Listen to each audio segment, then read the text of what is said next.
మీరు మేము కొట్లాడుకుని కాదు, కాంగ్రెస్ బీజేపీ కొట్లాడుకుని కాదు. ఉన్న అక్కడక్కడ కొంచెం కొంచెం ఉన్న బీఆర్ఎస్ పార్టీ ఆయన పొందబెట్టాలి ఫస్ట్.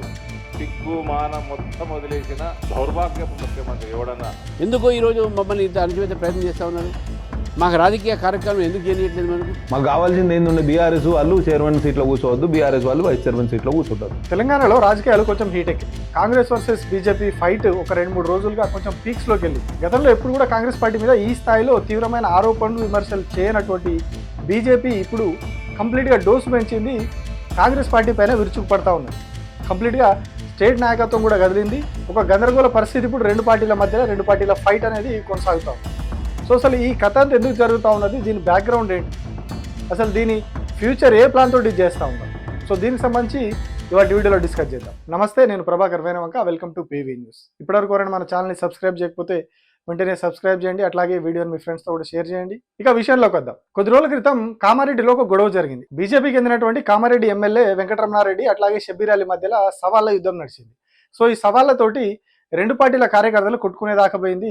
కాంగ్రెస్ వాళ్ళు బీజేపీ ఆఫీస్ మీదకి వచ్చారు. అక్కడ వచ్చినప్పుడు బీజేపీ వాళ్ళు తిరగబడ్డారు. కాంగ్రెస్ వాళ్ళ కార్లని పల్టీలు కొట్టించారు, అద్దాలు ధ్వంసం చేశారు. అంత ఒక గందరగోళ పరిస్థితి అయింది. ఆ హీట్ కామారెడ్డి నుంచి హైదరాబాద్ దాకా బాకింది. ఇక్కడ ఉన్నటువంటి స్టేట్ చీఫ్ రామచంద్రరావు కూడా దాని మీద మాట్లాడారు. సో ఆ తర్వాత చెలో కామారెడ్డి అని పిలుపునిచ్చారు. అట్లా పిలుపునివ్వడంతో ఆయన హౌస్ అరెస్ట్ చేశారు. అట్లాగే మిగతా బీజేపీకి సంబంధించినటువంటి చాలా మంది నాయకులను హౌస్ అరెస్ట్ చేశారు. సో ఈ రెండు పార్టీల మధ్యలో బీభత్సమైనటువంటి డైలాగ్ వారు ఇవన్నీ కూడా నడుస్తూ ఉన్నాయి. రామచంద్రరావును నిర్బంధించేసరికి బీజేపీ ఇంకా కొంచెం సీరియస్ గా తీసుకున్నది. ఎవరైతే బీజేపీ నిజామాబాద్ ఎంపీ అరవింద్ ఉన్నాడో ఆయన బీజేపీ స్టేట్ ఆఫీస్ లో ప్రెస్ మీట్ పెట్టి కాంగ్రెస్ పార్టీ మీద చాలా తీవ్రమైన ఆరోపణలు చేసిండు. రాష్ట్ర ప్రభుత్వం మీద, కేబినెట్ లో ఉన్న మంత్రుల మీద చాలా మాట్లాడిండు. కేబినెట్ లో ఉన్న మంత్రులకు కూడా పేర్లు పెట్టిండు, ముస్లిం పేర్లు పెట్టిండు. ఒకసారి మీరే చూడండి. కాంగ్రెస్ ప్రభుత్వం రాగానే ఈ 10 సంవత్సరాలు ఈ రాచరిక పాలన పోయింది, సరి లేదన్న డెమోక్రటిక్ నడుతారేమో అనుకుని ఫస్ట్ 1 year ఫోన్లే అంటే ఆ టైంలోనే అంతకుముందే నేను మీ అందరి ముందర మీడియాలో మాట్లాడినా, ఈ can be more dangerous than KCR అని రేవంత్. అదే జరుగుతుంది ఇప్పుడు, అదే జరుగుతున్నది. ఈ దౌర్భాగ్యుడు ఈ రేవంత్ ఆయన దగ్గరే మళ్ళీ హోమ్ పోర్ట్ఫోలియో సిగ్గులేనోడు, సిగ్గు మానం మొత్తం వదిలేసిన దౌర్భాగ్యపు ముఖ్యమంత్రి ఎవడన్నా. I feel proud of naming my self Revanth Uddin అంటున్నాడు. అంటే సిగ్గుమాలిన ముఖ్యమంత్రి. Congress is Muslim is Congress. నన్ను రేవంత్ ఉద్దీన్ అనండి, ఎంఐఎంఓడు దారుసలాం దుమ్ము నాకెటోడు రేవంత్ అంటాడు. ఈ సిగ్గుమాలినోడు ముఖ్యమంత్రి పోయి నాకుతున్నాడు. ఇక్కడ రా నాంపల్లికి వచ్చి బీజేపీ ఆఫీస్ మొత్తం నాకిపో, ఫ్లోర్ అంతా హిందువులతో ఓట్లు వేపిస్తాం, మేము 80% వేపిస్తాం, 15% కోసం ఎందుకు నాకుతున్నారు? కలమా చదివి కేబినెట్ మొదలు పెడతారు, అందరు టోపీలు పెట్టుకుంటారు. ఇక రేవంత్ ఉద్దీన్ అంటే కేబినెట్ లో వీళ్ళు కూడా పేర్లు మార్చుకుందాం. శ్రీధర్ బాబా ఇతడా బట్టి విక్రమార్కవే, బట్టి అక్రమార్క చేసుకో, విక్రమ్ తీసి అక్రమాన్ని పెట్టుకో, బట్టి అక్రమ్ మంచిగా ఉంది ఈజీగా. ఇస్తే బడా చిచోరా చీఫ్ మినిస్టర్ ఆజ్ తక్ హిందుస్థాన్ కభీ నే దేగా. Unfortunate to have such a shameless chief minister. So గత 3-4 రోజులుగా నడుస్తున్నటువంటి ఈ గందరగోళం గత 2 రోజుల నుంచి కొంచెం పీక్స్ లోకి వచ్చింది.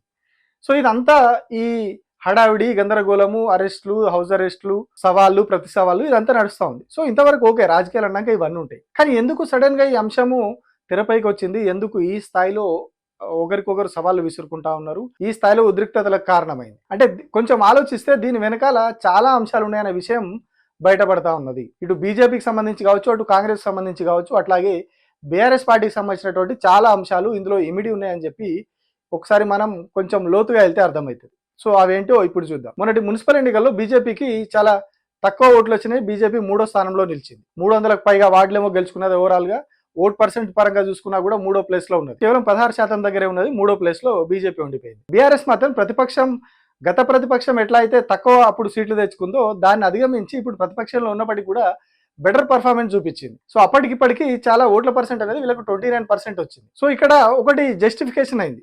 ఏంటంటే అప్పటి వరకు బీజేపీ ఏం చెప్పుకున్నది, రూరల్లో కావచ్చు, ఇతర ప్రాంతాల్లో మీకు కొంచెం డల్ ఉన్నా కూడా పట్టణ ప్రాంతాల్లో బీజేపీకి మంచి గట్టి బేస్ ఉన్నది.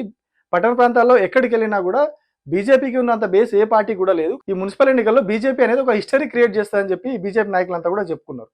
ఏకంగా జాతీయ అధ్యక్షుడిని తీసుకొచ్చి ప్రచారం చేయించారు. సో ఆయన జాతీయ అధ్యక్షుడు అయినాక నాకు తెలిసి మొదటిసారి వచ్చి ఎన్నికల్లో ప్రచారం చేసిండు, అది తెలంగాణలోనే. సో అంత ప్రతిష్టాత్మకంగా తీసుకొని చేసినప్పటికీ కూడా మున్సిపల్ ఎన్నికల్లో బీజేపీ పెద్ద పర్ఫార్మెన్స్ చూపించలేకపోయింది. కానీ బీఆర్ఎస్ పార్టీ తన స్థానాన్ని నిలుపుకున్నది, తన ప్రభావాన్ని చూపించింది. సో ఇది కొంచెం బీజేపీకి, కాంగ్రెస్ కి రెండింటికి కూడా భయం కలిగించింది. కాంగ్రెస్ ఫస్ట్ ప్లేస్ లో ఉన్నప్పటికీ కూడా అనుకున్న స్థాయిలో వార్డులు గెలుచుకోలేకపోయారు, అనుకున్న స్థాయిలో ఓట్లు కూడా గెలుచుకోలేకపోయారు. కేవలం 39% ఓట్ పర్సెంటేజ్ తోటి ఉన్నారు వాళ్ళు. సో అంటే ఇది అధికార పార్టీకి కూడా కొంచెం టెన్షన్ పెట్టే అంశమే. ఇటు బీజేపీకి కూడా టెన్షన్ పుట్టింది. పట్టణ ప్రాంతాల్లో మనకు పట్టు ఉంది అని అనుకున్నాము, కానీ పట్టణ ప్రాంతాల్లో మనకు పట్టు లేదనే విషయం అర్థమైపోయిందని చెప్పి వాళ్ళు కూడా కొంచెం గందరగోళంలో పడిపోయారు. సో ఈ గందరగోళంలో ఇంకొక కొత్త డ్రామా మొదలైంది. వాళ్ళ ఇంటర్నల్ గా బీజేపీలో ఉన్నటువంటి గొడవలు బయటపడి కాంగ్రెస్ పార్టీతో పొత్తు పెట్టుకున్నారని చెప్పేసి బీజేపీ వాళ్ళు, ముఖ్యంగా అరవింద్ చాలా వ్యాఖ్యలు చేసిండు. నాకు మ్యాజిక్ ఫిగర్ రాలేదు కాబట్టి నాకు మెయిన్ చైర్ అవసరం లేదు, నేను ప్రతిపక్షంలోనే ఉంటా, సో ఈ మున్సిపాలిటీలో అట్లనే కొట్లాడతా అని చెప్పిండు. ఆయన పక్కకున్నాడు. కానీ కరీంనగర్ లో మున్సిపల్ పీఠాన్ని బీజేపీ దక్కించుకున్నది. అది కూడా పక్క నుంచి వచ్చిన వాళ్ళ సపోర్ట్ తీసుకొని కాంగ్రెస్ పార్టీ కూడా సపోర్ట్ చేసిందని ఆరోపణలు వచ్చింది. సో ఈ నేపథ్యంలో ఇంటర్నల్ గా వాళ్ళ గొడవలు అయింది. అప్పటికే బండి సంజయ్కి ఈటల రాజేందర్ కు కూడా కొట్లాట ఉన్నది. సో ఇక్కడ మళ్ళీ అరవింద్ వర్సెస్ బండి సంజయ్ అన్నట్టుగా గొడవ జరుగుతుందనే ఒక ప్రచారం కూడా స్టార్ట్ అయింది. సో అంటే ఇంటర్నల్ కాన్ఫ్లిక్ట్స్ కూడా బయటపడతా ఉన్నాయి బీజేపీలో. ఈ మున్సిపల్ ఎన్నికల ఫలితాల తర్వాత బీజేపీ మీద ఈ విమర్శలు రావడం, వాళ్ళ ఇంటర్నల్ గా కొట్లాటలు జరగడం, ఇదంతా కూడా బయటపడ్డది. ఇంకొక వైపు రఘునందన్ వెళ్ళి ఆ గూడెం మైపాల్ రెడ్డి చెప్పినటువంటి ఆ అభ్యర్థుల తరపున ఎక్స్ అఫీషియో ఓటేసారు. గూడెం మైపాల్ రెడ్డి కాంగ్రెస్ పార్టీలో చేరారు, కానీ నేను కాంగ్రెస్ పార్టీలో చేరలేదని చెప్పారు. మొన్న ఎన్నికల్లో బీఆర్ఎస్ పార్టీ అభ్యర్థులను గెలిపించాలని ప్రచారం చేసి ఆయన అక్కడ తన పట్టు నిలుపుకున్నారు. సో ఆయన రఘునందన్ తోని ఆయనకు అనుకూలంగా, అంటే ఆయన వర్గం సభ్యులకు అనుకూలంగా ఆయన ఓటేయించుకున్నాడు. సో రఘునందన్ అటు ఓటేయడం, ఇక్కడ కరీంనగర్ లో జరిగిన పరిణామాలు, ఇవన్నీ కూడా కొంత బీజేపీలో ఒక గందరగోళ పరిస్థితిని సృష్టించింది. సో దీని మీద నుంచి దృష్టి మరల్చాలి. ఎట్లా మరల్చాలి మరి? సో దీనికి ఇదే సమయంలో వాళ్ళకి దొరికిన అవకాశం కామారెడ్డి ఎమ్మెల్యే వెంకటరమణారెడ్డి ఆఫీస్ మీద కాంగ్రెస్ వాళ్ళు చేసినటువంటి దాడి. సో ఈ దాడిని ఏం చేసిరు, వాళ్ళు అనుకూలంగా మలుచుకున్నారు. బీజేపీ ఆ ఇంటర్నల్ గొడవల నుంచి ఎట్లా బయటపడాలి, ఎట్లా డైవర్షన్ చేయాలనే దానికి దీన్ని వాడుకున్నట్టుగా మనకు క్లియర్గా అర్థమవుతా ఉన్నది. సో ఇప్పుడు ఆ ఇంటర్నల్ గొడవల అంశం అనేది పక్కకు పోయింది. ఏదైతే కాంగ్రెస్ వర్సెస్ బీజేపీ అనేది మాత్రమే ఇప్పుడు లైమ్ లైట్ లో ఉంది. సో ఇదొకటి. ఇక నెక్స్ట్ ఇంకొక అంశం కూడా ఇందులో ప్రధానంగా చర్చ జరిగింది. ఏదైతే ఈ మున్సిపల్ ఎన్నికల సమయంలో బీజేపీ ఎమ్మెల్యే పాల్వాయి హరీష్ ఎవరైతే ఉన్నారో ఆయన ఒక స్టేట్మెంట్ ఇచ్చారు. ఒకసారి చూడండి. మాకు కావాల్సింది ఏంటంటే బీఆర్ఎస్ వాళ్ళు చైర్మన్ సీట్లో కూర్చోవద్దు, బీఆర్ఎస్ వాళ్ళు వైస్ చైర్మన్ సీట్లో కూర్చుంటద్దు. మేము తప్పుకుంటే బీఆర్ఎస్ క్యాండిడేట్ చైర్మన్ అవుతాడు, మేము తప్పుకుంటే బీఆర్ఎస్ క్యాండిడేట్ వైస్ చైర్మన్ అవుతాడు. అందుకని మేము తప్పుకోలేదు. పార్టీ అధిష్టానాన్ని కూడా చేసినాం. బీఆర్ఎస్ ఏతర వారికి కాకుండా మేము చేయగలిగినాం. దాంట్లో మేము చాలా సక్సెస్ఫుల్ అయినాం.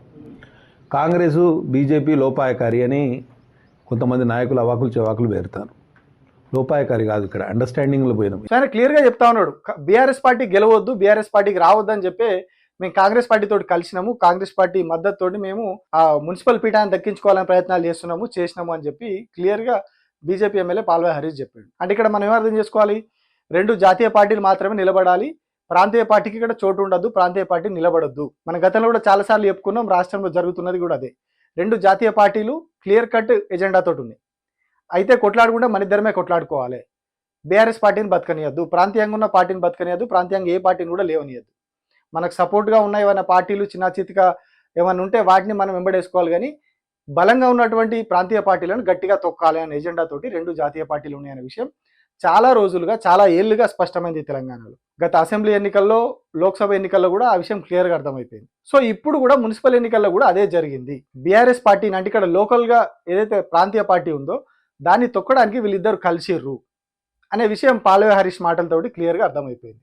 సో అనుకున్నట్టుగానే దాదాపు ఒక 5-6 మున్సిపాలిటీలకు పైగా కాంగ్రెస్ బీజేపీ కలిసి ఆ పీఠాలను దక్కించుకున్నాయి. సో కాంగ్రెస్ బీజేపీ కలుస్తున్నాయి, కలవాలి, కలిసి కొట్లాడాలి అని చెప్పి నేను ఆరోపణ చేస్తున్నది కాదు, నేనేదో నా నోటి మాటగా నేను చెప్తున్నది కాదు.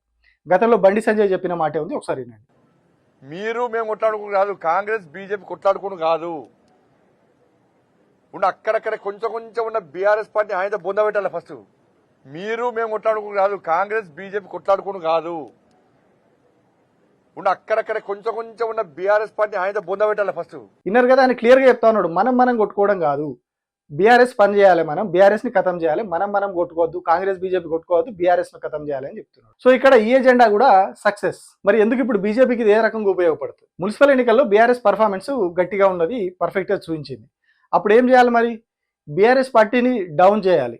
ఒక పార్టీని లేపితేనే బీఆర్ఎస్ పార్టీ డౌన్ అవుతుంది. సో అప్పుడు ఏ పార్టీని లేపాలి మరి?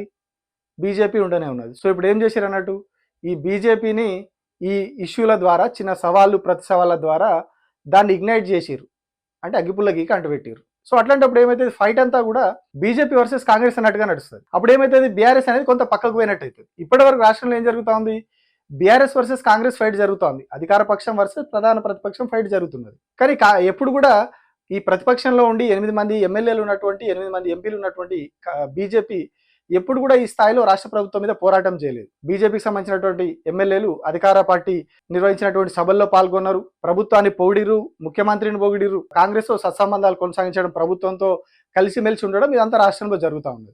సో ఎప్పుడు కూడా బీజేపీ అనేది స్ట్రాంగ్ గా ఫైట్ చేయలేదు కాంగ్రెస్ తోటి. సో స్ట్రాంగ్ గా ఫైట్ చేయకపోవడం వల్ల ప్రజలకు కూడా అర్థమైంది, మున్సిపల్ ఎలక్షన్ లో దెబ్బ కొట్టడం వల్ల వాళ్ళు 3rd ప్లేస్కి వెళ్ళిపోయారు, బీఆర్ఎస్ పార్టీ 2nd ప్లేస్ లో నిలిచింది. సో ఇప్పుడు ఏం చేయాలి మరి, దీన్ని పక్కకు నూకేయాలి. బీఆర్ఎస్ పార్టీ ఇట్లనే స్ట్రెంథన్ అయితే ఇదే దూకుడు కొనసాగుతుంది. ఎందుకంటే సర్పంచ్ ఎలక్షన్ లో బెటర్ పర్ఫార్మెన్స్ చూపించారు, మున్సిపల్ ఎలక్షన్ లో బెటర్ పర్ఫార్మెన్స్ చూపించారు. ఇదే కంటిన్యూ అయితే నెక్స్ట్ అసెంబ్లీ ఎలక్షన్ల నాటికి కంప్లీట్ గా బీజేపీకి కాంగ్రెస్ కు దెబ్బ తగులుతుంది. సో దానికని ఏం చేయాలి మరి, బీఆర్ఎస్ పార్టీని రేస్ నుంచి పక్కకు తప్పియాలంటే ఏం చేయాలి, వీళ్ళిద్దరు కొట్టుకోవడం స్టార్ట్ చేయాలి. స్టార్ట్ చేసినప్పుడు దృష్టి అంతా కూడా వీళ్ళ మీద పోతుంది. వాళ్ళ కార్యకర్తలు ఆవేశమవుతారు, వీళ్ళ కార్యకర్తలు ఆవేశమవుతారు. ఆ గందరగోళం గొడవ అనేది గ్రామీణ స్థాయి వరకు వెళ్ళిపోతుంది. గ్రామీణ స్థాయిలో క్యాడర్ అంతా కూడా మీ పార్టీ ఎంత అంటే మీ పార్టీ ఎంత అని వీళ్ళిద్దరు గొడవ స్టార్ట్ అయిపోతుంది. సో ఇదంతా కూడా స్టేట్ వైడ్ ఒక హాట్ టాపిక్ అయిపోయి నడుస్తూ ఉంటుంది. సో అప్పుడు బీఆర్ఎస్ పార్టీ ఎంత ఫైట్ చేసినా ఏం చేసినా ప్రజా సమస్యల గురించి మాట్లాడినా మీడియాలో హైలైట్ కాదు, మీడియా చూపించదు. ఎందుకంటే ఇప్పుడు ఆల్రెడీ అధికార పార్టీయే చూపిస్తుంది మీడియా, కేంద్రంలో అధికారంలో ఉంది కాబట్టి బీజేపీ చూపిస్తుంది. కాబట్టి ఇక్కడ బీఆర్ఎస్ పార్టీకి ఆ స్కోప్ ఉండదు, ఇప్పుడే చాలా వరకు స్కోప్ లేదు. సో ఇప్పుడు వాళ్ళ ప్లాన్ ఇంప్లిమెంట్ చేసి వాళ్ళిద్దరే కొట్లాడుకొని బీఆర్ఎస్ని పక్కకు నెట్టే ప్రయత్నం చేస్తే సో అప్పుడు కంప్లీట్గా వీళ్ళకి స్కోప్ ఉండదు. సో ఇది clear cut plan. BRS party performance పెంచుకుంటూ పోతా ఉన్నది, ప్రతిపక్షంలో కూడా ఎక్కడ కూడా తగ్గట్లేదు. ఎప్పుడు కాంగ్రెస్ పార్టీని పొగిడే ప్రొఫెసర్ నాగేశ్వర్ కూడా చెప్పిండు బీఆర్ఎస్ పార్టీ బలంగా ఉంది గ్రౌండ్లో అని. సో దాన్ని తప్పియడం కోసం ఈ ప్లాన్ చేసిరు అనేది క్లియర్గా అర్థమైపోతా ఉన్నది. సో ఈ 2 ఎజెండాలు కీలకంగా, ఈ 2 ఎజెండాలతోటి ఇప్పుడు ఈ గొడవంతా జరుగుతున్నట్టుగా మనకి ఇప్పుడు జరుగుతున్నటువంటి అన్ని పరిణామాలు, పరిస్థితులు, వాళ్ళు మాట్లాడుతున్న మాటలు, కొద్ది రోజుల క్రితం వాళ్ళు ఇచ్చినటువంటి స్టేట్మెంట్లు, మున్సిపల్ ఎలక్షన్లో వాళ్ళ పొత్తులు, ఇవన్నీ చూస్తే మనకు క్లియర్గా అర్థమైపోతా ఉన్నది. ఒకటి, బీజేపీలో ఇంటర్నల్గా జరుగుతున్నటువంటి గొడవలను డైవర్ట్ చేయాలి. 2, బీఆర్ఎస్ని పక్కకు పెట్టేసి వీళ్ళిద్దరు కొట్టుకోవడం ద్వారా బీజేపీని హైలైట్ చేయాలి. ఏ ఫైట్ జరిగినా బీజేపీ కాంగ్రెస్ మధ్యలో జరగాలి, బీఆర్ఎస్ పార్టీని పక్కకు నెట్టాలి.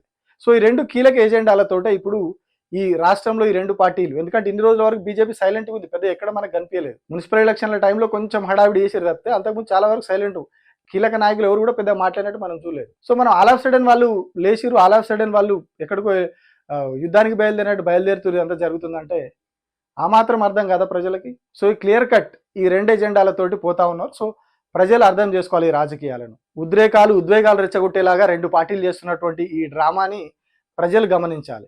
ఎందుకు ఇంత సడన్గా ఈ రాజకీయం నడుస్తుంది, ఎందుకు ఈ సడన్గా మొదలైంది, మన మున్సిపల్ ఎలక్షన్లో వచ్చిన ఫలితాలు, ఇప్పుడు జరుగుతున్న ఈ డ్రామా అన్నీ కూడా ప్రజలు అర్థం చేసుకోవాలి. అప్పుడే వాస్తవాలు అర్థమైతే మీరేం చేయాలన్నా కూడా మీకు అర్థమవుతుంది. వాళ్ళు చేస్తున్నటువంటి ఈ ట్రాష్ ట్రాప్లో పడ్డారంటే మన జీవితాలు కూడా అదే ట్రాష్ బుట్టలోకి పోతాయి. Thank you.